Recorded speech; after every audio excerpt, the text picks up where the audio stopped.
right. So you have kids, right? Yes.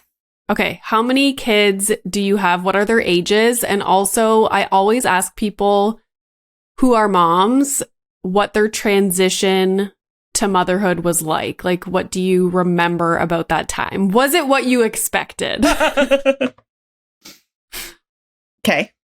So go ahead. I have 3 kids. Yeah. My older 2 are turning 6. So I have boy-girl twins. And I have a third child he turned 2 in November. Okay. In short, no, my transition to motherhood was not what I expected. I mean, like, twins was like bonkers to begin with. And my third child was born during COVID. So like both of my like adding another, like a third child in, it was just like, I was like, what am I even doing? What is happening here? Yeah. Yeah. And what was your like recovery like mentally, like were there things that you didn't expect at all? I didn't expect the lack of control. Obviously, my work has transitioned, but it started from me being, a very type A person. And I was like, of course, my child is gonna, do all the things that they're supposed to do. And I remember once saying to my mom, like, no, but it says in the book, like X, Y, and Z, like the first time around, right? And my mom was like, I don't think your babies have read the book. Yeah. Oh, I think that's just the problem here. You're like, well, hold on. I'm going to teach them to read. Exactly. Oh, no. I was like, shoot, small little detail. And so that was something that I definitely didn't account for. My son, who I have boy-girl twins, he had very bad colic, cried nonstop for the first 4 months of his life, which was really fun being the person who was at home with my kids when my husband had to go back to work. And I was like, what do I even do with one child and another child who is just crying all the time? And I didn't really fully prepare for the feeling of this human who I had very little control over. My feeling of, how he was behaving was so much of a reflection of me. Oh, interesting. Yeah. And that sort of like guilt that comes with that. Yeah. And I always wonder about babies that are colicky. Like, I don't think I feel like the term colicky, like so many other terms in like motherhood and parenting, like, for example, the term C-section, it doesn't do it justice for what that means. It's just we kind of throw around these terms. Yeah. But I remember Milo was a pretty easy baby. And I remember the like handful of moments that we had where he was inconsolable, like crying was so unbelievably stressful for me. And so whenever I actually think about what it must, like the experience of having a child that is colicky, which basically means that they're crying and there's no like explanation for it, right? Yeah. Yeah. Whenever I think about that, I'm like, that must be so just like, I don't know. Him crying would give me so much anxiety. Like, were you like that? Like it was like. It gave me so much anxiety. I used to spend, honestly, like so much time even like just holding him, listening to music on earphones, like just to drown out the sound. Like I was like, if I'm going to be in this room, I have to do whatever I need to do to take care of myself. And it was actually interesting with my third child, who's a very different baby, but the experience of starting to hear him cry was, I almost looked at it like a science experiment. I was like, this is so interesting that it's so Pavlovian that like he's starting to cry and I already feel so anxious. And I had to continuously remind myself, like, this baby is a different baby. He will stop crying after 15 minutes or after his needs are met or after I've discovered what actually is wrong that is having him cry. Because for sure, there was even this residual, like, I can't have this child cry because I remember like the last time when a child would start crying at this age, it was like a 12-hour affair. Yeah. Oh, and I feel like there's because people always talk about how moms are more affected by things like when sound comes through the monitor, like overnight. And like in my situation, my adrenaline would just like shoot through the roof, and then I couldn't fall back asleep, and it was like this whole big thing. But my husband was very nonchalant about it, and I swear, and I think research has actually proven that there's like a scientific, like evolutionary reason why moms are so like much more reactive and affected by a baby crying. And so to have a colicky baby and then also have that internal reaction, like I'm surprised there's not like maybe there are like programs for, you know, if you have a colicky baby, they send people to your house and like teach you about it, and like education, and because it seems to be a fairly common thing, and it must be the most difficult experience. How long does it last for?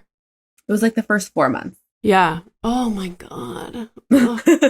I remember one night my husband was away, and it was like 10 p.m. at night, and Milo was inconsolable, crying, screaming. I had done everything, and I was just like bawling, texting my friend, like explaining what was going on. And I was like, this is terrible. So I always, this episode is not about colicky babies, by the way. But it kind of is, because I was like, there must be something that I can do. Like at that point, I was like, what does it say about me that I can't even get my kid to stop crying? Like it was so tied. It became so tied to like, who am I as a mother? And shouldn't I be able to? And like, not only then dealing with the fact that there's literally somebody who is screaming in your ear 24/7, but also then it's like, and it's my fault. It must be something that's wrong with me that like this is happening, when it's something that's so common. Yeah. And we talk about a lot on this podcast, like overstimulation, even, you know, like Milo's 4, and it's still like on the weekends when he's home all day. My mom was over the other day, and I was like, this is crazy. Like he just makes noise to make noise. All the time. Literally, like he's like playing with toys in the corner, just like making absurd noises just nonstop. And it's like overstimulation. So with a colicky baby, you have this like response of like, hey, I need to fix this. I need to make this stop right now, but you can't. And then you're also extremely overstimulated. Yeah. Ugh. Anywho. Okay. Today we're actually talking about burnout, which I'm sure so many people listening are going to be like, I need to listen to this. So I'm curious how because you are a dietitian. Yeah. So what was the transition for you, like going from working as a dietitian and then getting interested in this topic? Was it after you had your own children? Yeah. So by, you know, training, I'm a registered dietitian. Pediatric dietitian specifically was, you know, I was working in the area of pediatrics. And I also found out that I was pregnant with my third child the week before lockdown, the week before the whole world shut down, which was definitely a fun time. And so, you know, over the course really of counseling people through lockdown, I was just hearing parents, and I would say specifically in heterosexual couples, was talking mostly to women who were charged with the feeding responsibilities, and just hearing over and over and over again this sort of, you know, feeling of, I wish that I could care about what you were talking about. But honestly, I'm like so up to here with things that if my child wants to go into the cupboard, find the sugar bag and pour it down its own throat, I will call that dinner and like be done. Right. And at the same time, you know, I had 3-year-old twins. I had like delivering my third, had him, and went back to work 6 days later because I was like, I don't want to lose momentum in this business that I've spent so long building. And so I say that it's a huge surprise as to how I burnt out. And like, you know, but was really hearing that from my clients at the same time that I was experiencing it. And I was like, okay, I know what I'm feeling, and I know what the people that I'm serving are feeling. And my goal is never just to be like one more voice telling people things that they should do when they don't feel like they have capacity or support to do that. And so I really took a step back and was like, what do I need in this moment?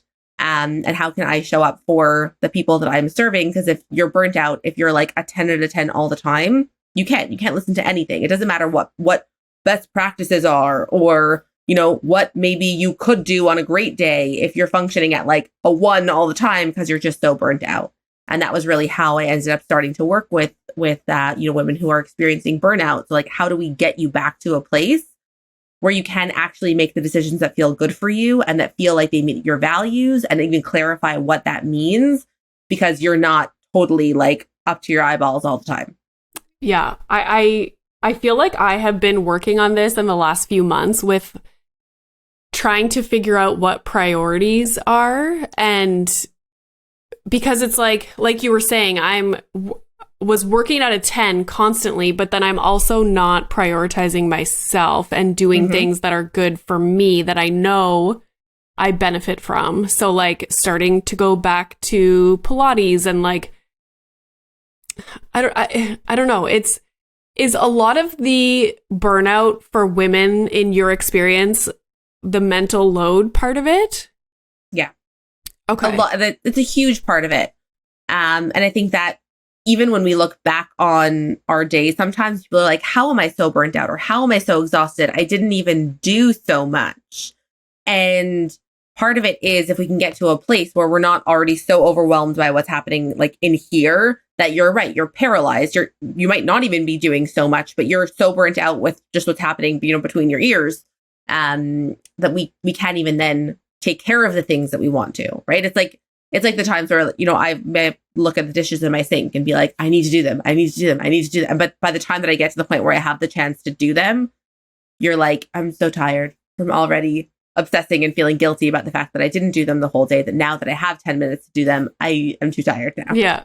Oh my God. So yesterday, speaking of, like, I'm getting my period next week. So I know that is a part of it. But my husband, because I'm like, go all day, like thinking about a million things, like what I want to do, like making lists, like doing this, go. And then my husband comes home from work yesterday and I was focusing on something on my phone. I was like writing something or an email, and within like 10 minutes of him getting home, he asked me like 3 things, like boom, boom, boom. It was like, how do you want me to cook the steak or something like that? And then it was like, did you do this?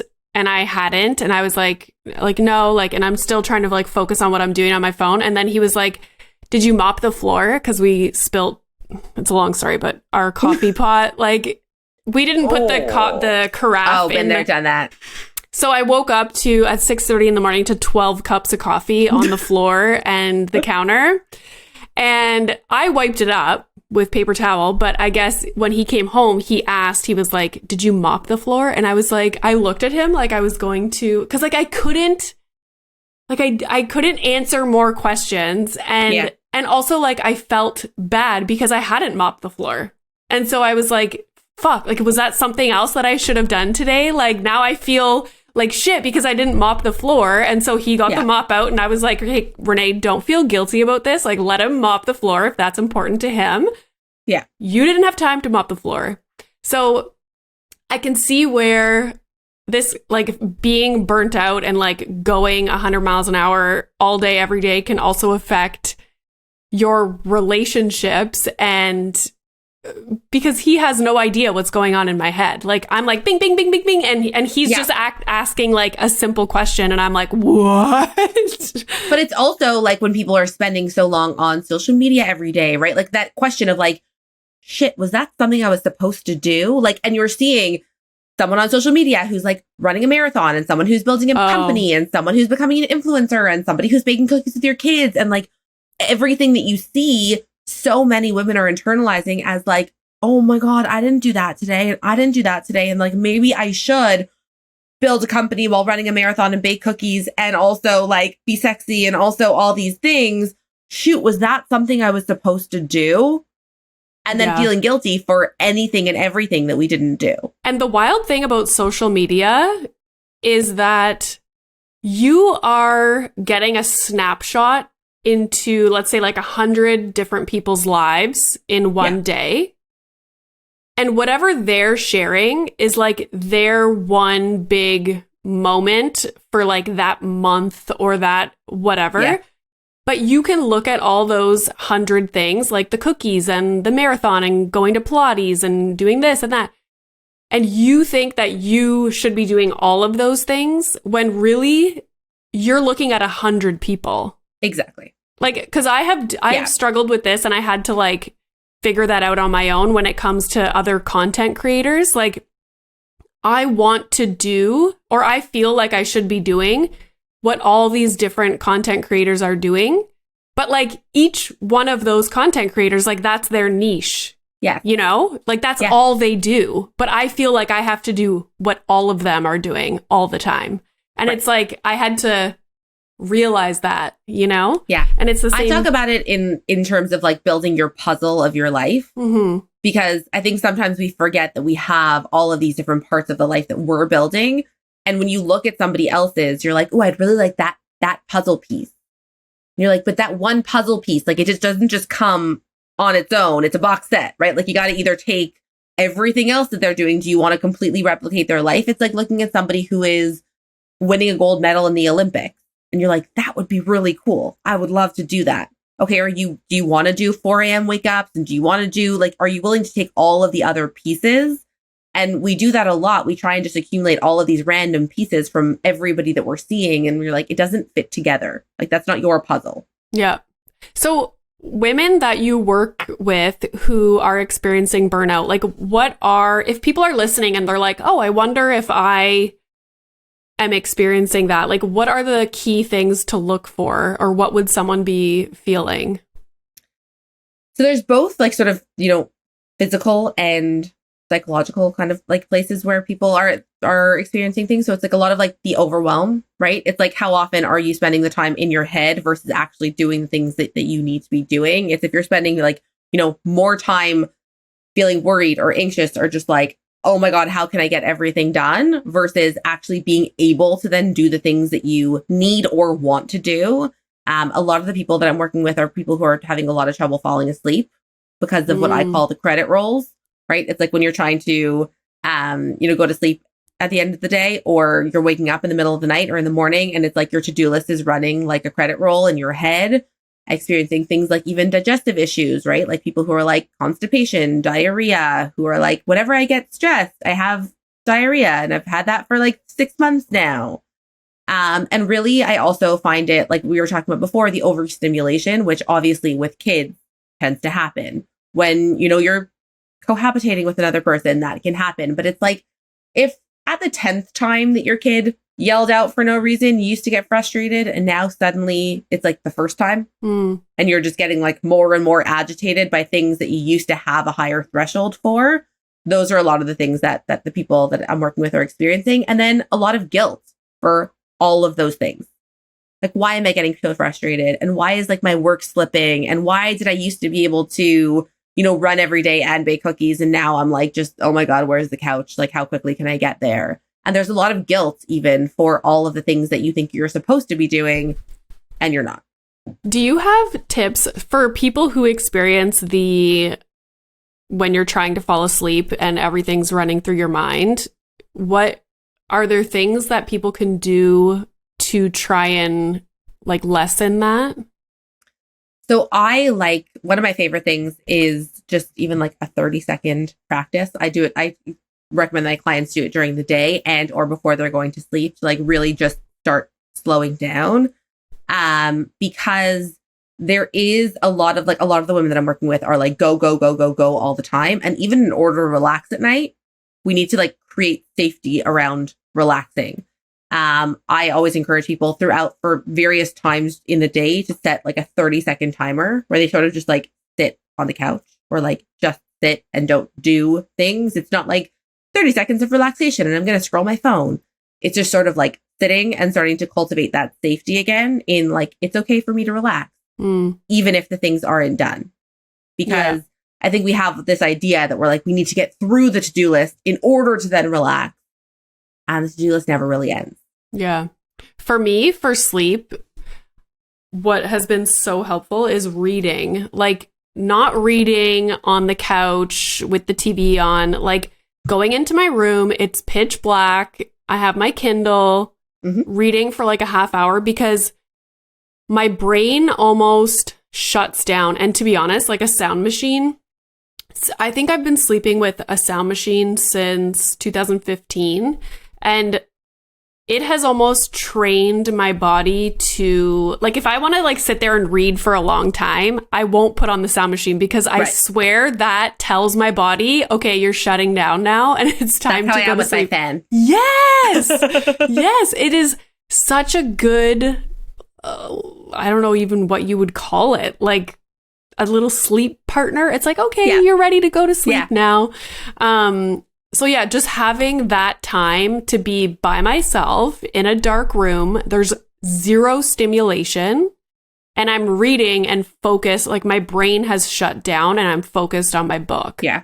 And then I literally just press the button on my Kindle, turn it off, roll over and go to sleep. That has helped me a lot. So when you start to work with people, do you dive into what their life is like, the things that they have going on? What are some initial questions that you would ask someone? So yes, for sure. We always want to look at like what's actually happening in their day to day. And also sometimes we unfairly blame the day to day, meaning we sort of tell people like, it's just normal if you're working a 9 to 5, or if you have kids at home, or if this is happening, that you are burnt out. And I think that's actually one of the huge problems, is we sort of just tell moms like being at a 10 all the time and like feeling like you're a puddle on the floor. Like, that's just called being a mom. Like, you're doing it properly. Yeah. If you are doing that. And so really what I work with women on specifically is understanding where their burnout comes from. And I talk about, the 3 Ps of burnout, and really stepping out of the hustle culture that often causes burnout. Because the number one thing that I always want people to know is like, it's not your fault. You didn't get yourself here. It's not just, like you just can't hack it. Or like maybe you weren't meant to have kids and work. Like maybe you just weren't supposed to do all of those things. And you don't have to choose between all of those things in order to solve the burnout. Because I think that's also one of the big things, is people are like, either I just need to leave the workforce, or just like hire full-time childcare like forever and ever and ever, and never see my kids ever, and just work if I want to, do it all. And that's just untrue. So before we even look into the day-to-day and what we can change individually, it's really also just important to understand some of the pressures and things that we're up against that actually cause the burnout to begin with, and that it's not just an individual thing. And do you work with them on trying to prioritize things for themselves? Because I feel like with the hustle culture, it's always with regard, like doing things for other people. Yeah. Kids, work. And I think a lot of the times, and you mentioned this, where women, especially with children, start to lose themselves. Yeah. And so if you think someone is in that situation, do you ask them, what are your hobbies? What are some things that you would like to incorporate into your life? Because I think a lot of people have kids, and then it's just like all their hobbies, friendships, like social things just get put aside, because that's the easiest thing to put aside for them. So how do you get people to kind of reintegrate those things into their life? Totally. I think that number one, it is really important for us to be able to say, like, women are socialized to do that, right? We're socialized to show up in service to other people, and that our worth is tied to how well we show up in service to everybody else. And, I always say that before I had kids, I used to joke that I was too selfish to have kids. The reason being, I like food at regular intervals and I don't want to share it with other people. And also I really need sleep. Yeah. And like now in retrospect, like that was my like 20-year-old self who was like, I don't really think I could be a parent because I need those. And I'm like, so those are just basic human needs. Yeah. That I would have wanted to continue having met even after becoming a parent. And that was even the message that I got of like, if you want even those things, that's going to be a problem in becoming a mom. And so for sure, we are socialized or have this idea of motherhood that we're like, you have to stop giving to yourself. You have to stop showing up for yourself. It's all about everyone else who is around you. And a big part of, you know, the burnout that we experience is you can't spend your entire life only giving to other people and expecting nothing in return. Right. And not even expecting anything in return. I don't mean that you have to expect like for your kids to show up for you, or like it's never a tit for tat thing with giving to other people, but it is that we never learn how to slow down. We never learn like what really fills our cup. And it might not even be the same thing that you used to like at 18 years old or 20 years old or 25. You might need to relearn what the things that you enjoy are and that fill your cup now and ways to do that. Right. So sometimes, you know, I'm a runner, right? I love running. There are lots of times in my life, both with having a high risk twin pregnancy, with having another pregnancy with, you know, kids at home, like COVID, all of that kind of stuff, where that wasn't accessible to me. And a lot of what we don't do is understand why that thing was important to begin with. Right. So we just sort of say like, okay, well, you know, I'm pregnant with twins. I can't do running. I guess it's just not accessible to me. Like it is what it is. Right. I can't go to like a 2-hour hot yoga class now because, you know, I do have young children. I guess I can't do anything for myself. Right. Yeah. Instead of being able to take that step back. And this is something that I really do with my clients often is like, what does running give me? Right. It's time away by myself. Like it's alone time. I don't go with anybody else. I love listening to music or a podcast that I love. It's like fresh air. There's like 15 things. It's fantastic for my mental health. And then asking, okay, how can I still get that? How can I start reintroducing that as like something as a practice that can still give me that? Because quite honestly, I love longer runs. A walk around the block with myself can do that. Like by myself can do that also. Right. And so being able to reintroduce things that we enjoy in a way that's accessible now, just to sort of like kickstart it and then see how we can build is one thing that I think, you know, people need to start incorporating. I love that. That makes so much sense. It's like, oh, I enjoy this, but why? Yeah. Why do you enjoy that? It's like me with reading now. I never used to be into reading ever. And now I'm like crushing books. And it's like, oh, why? Because I love that alone time before I go to bed. And I just happen to be reading. So I'm crushing books. Yeah. And there's always something that's accessible, right? It's like if you stay stuck on the what you were doing, like an hour run might not always be accessible to you. But like if you get super clear on that why, there's probably 1,000 other things you could do that give you the same thing. I want to talk a little bit about perfectionism and what that looks like and how we can get away from that. I always talk about not focusing on individual moments, but spreading it out. So, okay, we eat fast food. We ate fast food like 3 times this week. Oh, you know, dwelling on that. Instead, I'm going to be like, yeah, but look at what you've eaten in a month. And it's actually really good. So do you have any other, well, first of all, what does perfectionism look like in people? And then how can we not have those traits or, you know, be nicer to ourselves? Yeah. So the analogy that I give for perfectionism is, I don't know if you ever watched Mr. Bean as a kid. I did. Okay. So, you know, when Mr. Bean would be like driving down the street and he's looking for something in his bag and he's just driving straight. And at the end of the scene, he like looks up and he's like, I got from point A to point B. But he didn't see along the way, like the cars that were crashing because he was going through a red light and like someone's throwing their groceries and someone's tripping and a dog is like all of the mayhem that is coming along. I think that for perfectionism really is staying stuck in looking at the end results, because most of us have been really conditioned and we're really good at doing like the A+ work, right? And we forget sometimes what the ramifications of that is in our day to day, right? We're like, I'll put in an extra 30 hours for a school paper or for this work project. And we're like, but what's the big deal? At the end of the day, it was fantastic, And you're like, yeah, but did you miss like a third date night in a row? And did you not go to your kids this? And did you like, in order to get that done? And we don't always think about what's involved in that, number one. And number two, we don't always think about the fact that perfectionism actually keeps us stuck in our brains all the time.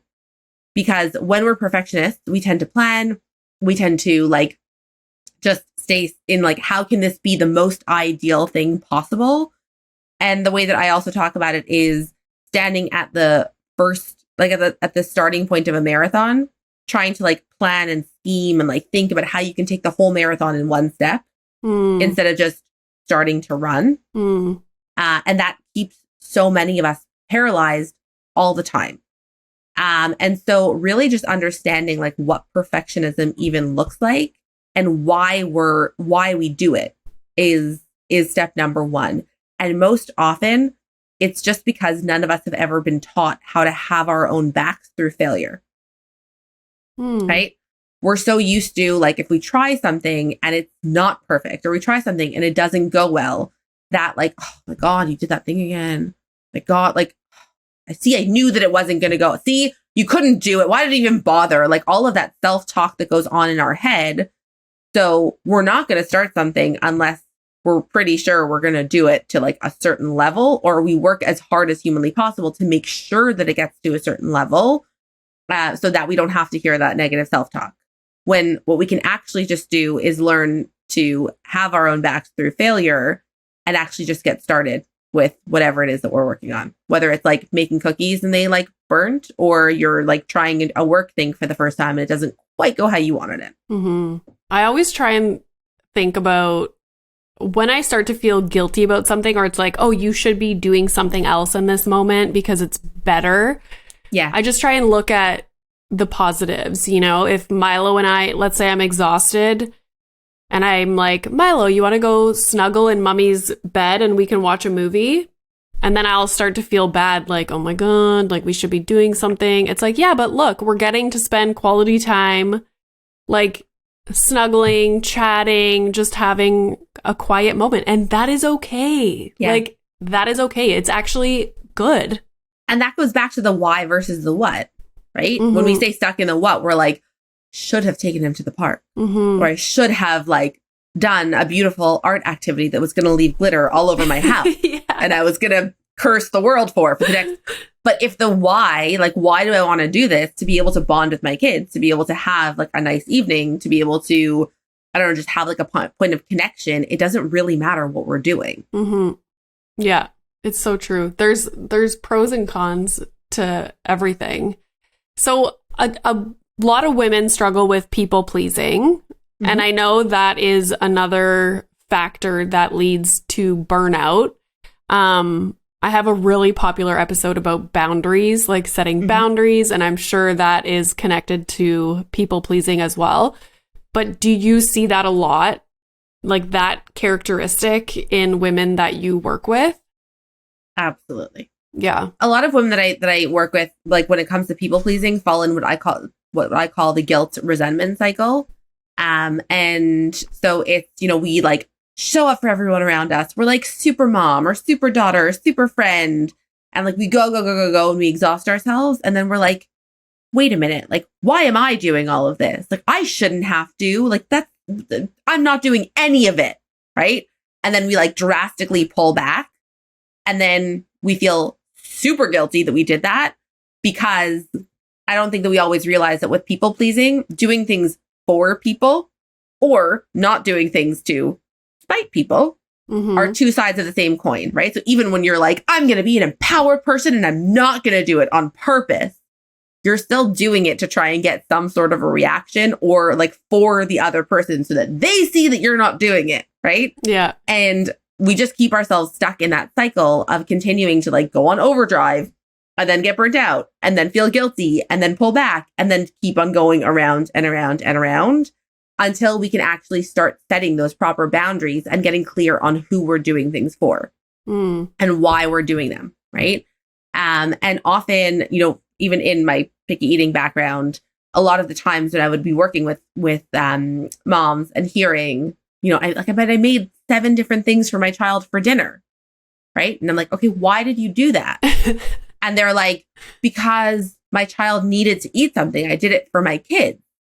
And I'm like, but did you really? Like normally, when I'm doing something called my what, why, what strategy, was that really the reason that we did it? Right? Like, why did we really do it? And when it comes down to it, often some of these things that we think that we're doing for other people, we're really doing so that we can see ourselves a certain way, right? We made 7 things for dinner so that hopefully our child would, for the love of God, eat one, because I need to feel like a good mother.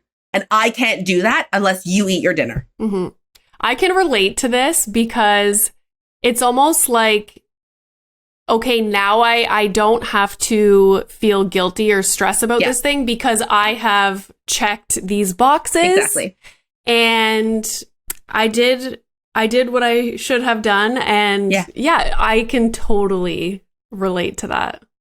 Yeah, for sure. And then when we're clear on why we're doing things and like what it's giving us to be able to do those things, if we don't have to feel like we're only a good mother if our kids eat the dinner that we served, then we can get really clear on like setting what boundaries do we want to set or what things do we actually want to be doing, right? Because you can still make a 7-course meal if you want to. Like if that's something that really fills you with joy, go ahead and do it. It's just sort of like, are we doing this for some reason so that hopefully we can feel a certain way? And then when we don't, then we're like, everything has gone totally wrong. Or are we just doing it because it's super fun and we want to? Yeah, totally.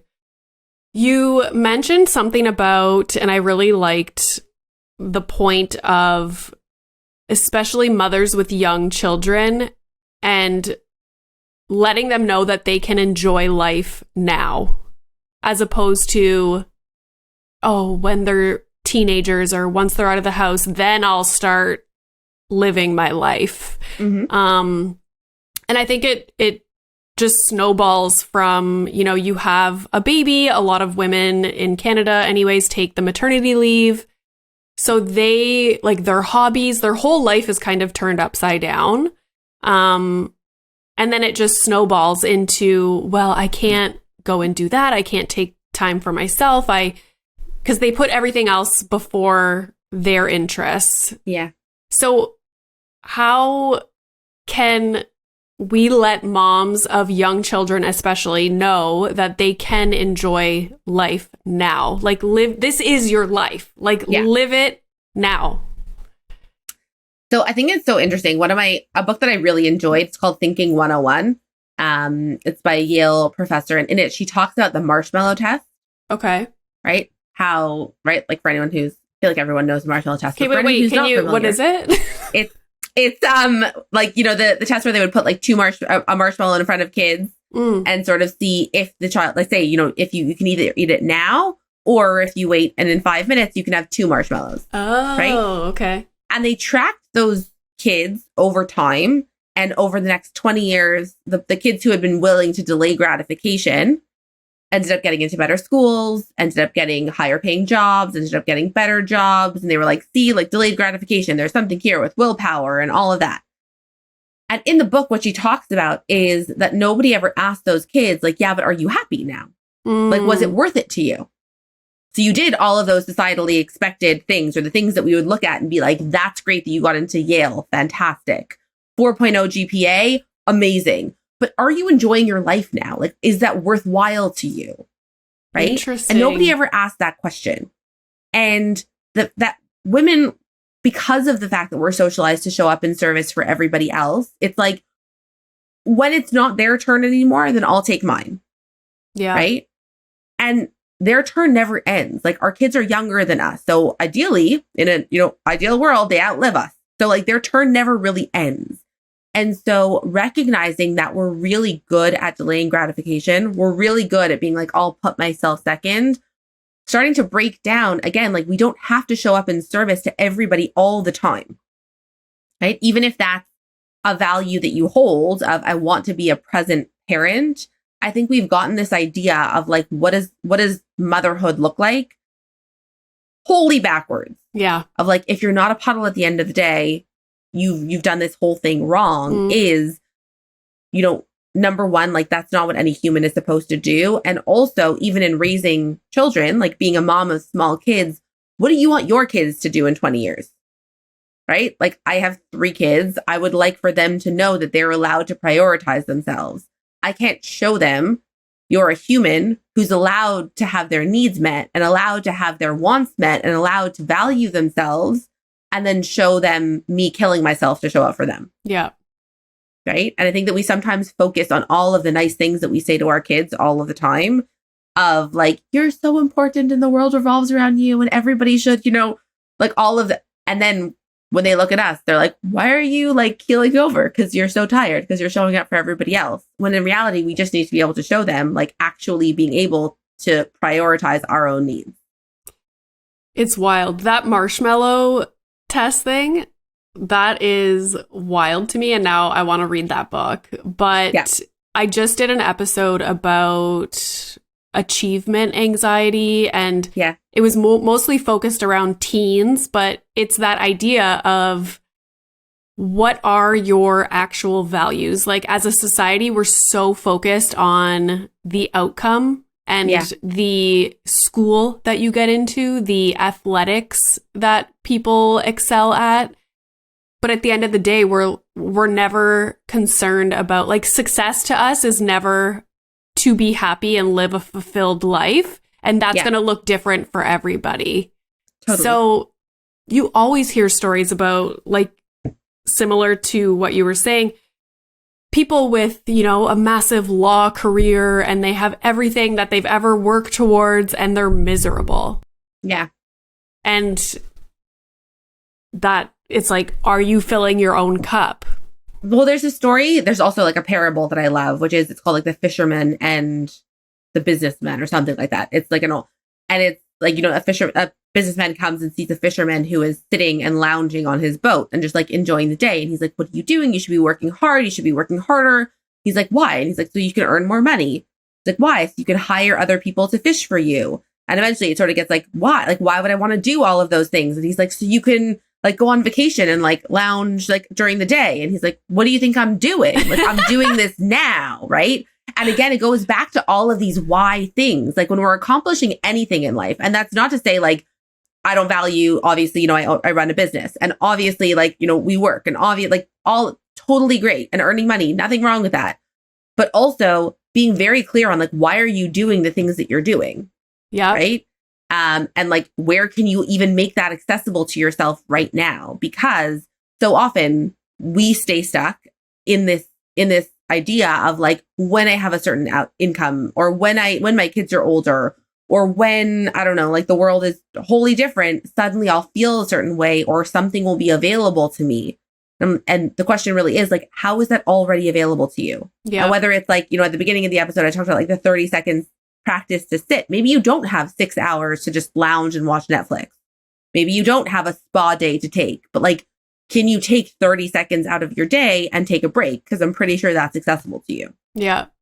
It's my husband and I were just having this discussion last night. He was talking about like, oh, I got to check my lottery tickets. Like maybe I'll be retired soon or whatever. And I always find that conversation fascinating because for me, like I started doing this making nothing. And if I were to win the lottery, I would probably still do what I'm doing in some capacity. Yeah, sure. Maybe I would not do all of it, but because I would then have more time to do things that really fill my cup and so on and so forth.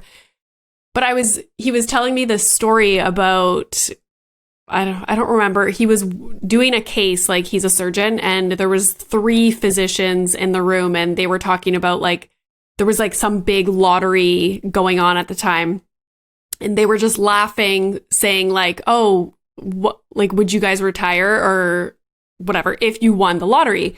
And the one guy was like, "Oh yeah, for sure. Like, I'd put in my notice and retire in a couple weeks." And somebody else was like, "Oh, for sure, like I would retire." And then one of the guys was like, "Oh, like a couple weeks?" He's like, "I wouldn't even finish this case." And it got me thinking, like, why put in all this work? Like physicians especially, like it's so much schooling, it's so much tuition. It's not an easy job. It is so much responsibility. Yeah. And if at the end of the day, you get like $10 million or whatever it is, and then you are like, okay, bye, like not doing this anymore. Yeah. Are you actually enjoying and are you passionate about what you're doing? Like, why did you work so hard? And so I asked my husband that yesterday, and I was like, then why go through all that work? Like, why not go I'm pretty sure there's easier ways than like 16 years of school. That was my point. I was like, why don't you go into business? Yeah. And you can make way more money. You know, people think doctors are like set for life. Like they're not. Like they don't have benefits. They don't have a retirement plan. Like they don't, like they pay their staff. They pay for their office. Like they pay, like it's not what people have this idea of. I think because we watch Real Housewives and, you know, someone's husband is a doctor. Yeah. And they're like loaded and it's like, oh, totally. wow, I want to be a doctor. But that's what he was saying. He was like, well, to be a physician, it's consistent work and you know that it's going to happen. Whereas business is more of like, you need a little bit of luck and it can fail or it can, you know, being a physician is kind of like a sure thing. It's also like the most respected job ever. So I think that plays into it too, but not to go on a rant here, but it's funny that we just had that conversation. And in my mind, I was like, how many people, if they won the lottery, would just up and leave what they're doing? And like, so then maybe you need to make changes to what you're doing. Yeah. I think it's interesting because, you know, like we talk, like people talk like, you know, if it was your last day on earth, like what would you do? Yeah. And don't get me wrong. If you're like, I've always wanted to go to like Machu Picchu, like as you say that, like, again, there's nothing wrong with that. But if your day, or if it was like, if you had 2 months to live, your life would look a complete 180 from what you're doing now. I do think that's something to look into or something to start getting curious about. Like if you're not doing all of any of the things that you enjoy and like, if, you know, if you would 2 months live, you do them completely differently. Like maybe it's time to start reevaluating what some of those things are. And it comes into a lot of like the, you know, I talk about the 3 Ps of burnout. They're people pleasing, perfectionism, and pressure, right? From society, family, everybody else. Like, who else are you living for? Right? If you're just doing the things you're doing, so you fall into this like societal pressures that tell you exactly, that sort of prescribe your life to you. Why are we doing all of those things then? Yeah. And it's not as easy as sort of just like flipping a switch. I mean, obviously it's why I do what I do, because stepping out of that is really challenging when it's what we've been doing for so long. But yeah, if your life would look different if you had 3 months to live than it does right now, and it's like drastically different, it might be time to start getting curious about why. And the interesting thing is, these are massive questions and things for people to sit down and reflect on. And when you're going, you know, 100 miles per hour all day, every day, you don't even, you're just like a robot going through life, like days pass, weeks pass, months pass, and then all of a sudden you're like, what was my life? Yeah. So it's like, take the time to sit and think, and how can we make changes? You know, maybe we move out of the city, and I think after COVID and quarantine life and all that stuff, I think a lot of people started to have those thoughts and make some changes. But yeah, it's worthwhile to ask yourself those questions and think about it. Yeah. Oh, geez. Okay. Now I'm going to go think about that. But also, I think that it's really important. Like, sometimes that's why we keep ourselves so busy, because like nobody really wants to answer those questions, right? Like, I talk about holding busy as a value, and we're like, both because we're supposed to do lots as women, but also because like sometimes it's easier to just like fold another load of laundry or like do another work project than it is to be like, is my life really the life that I want to be living? Or go and look at somebody else's life on social media. Exactly. Oh my God, 100%. Okay, I love this conversation. So many things to think about. Where can people find you online? Do you have an Instagram? I do. Oh, okay. My Instagram is Ahuva Hershkop. So it's AHUVAHERSHKOP. And I run a free Facebook community as well for women called Beyond Burnout with Ahuva Hershkop. Awesome. And do you have a website?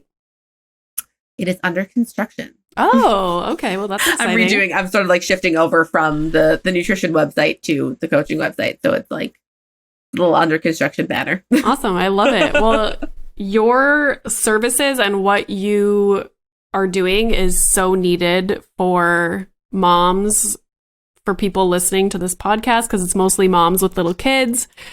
So yeah, thanks for bringing this topic to light and, you know, asking us these questions that we should all be thinking about. So it was lovely to talk to you. And I'm on a roll.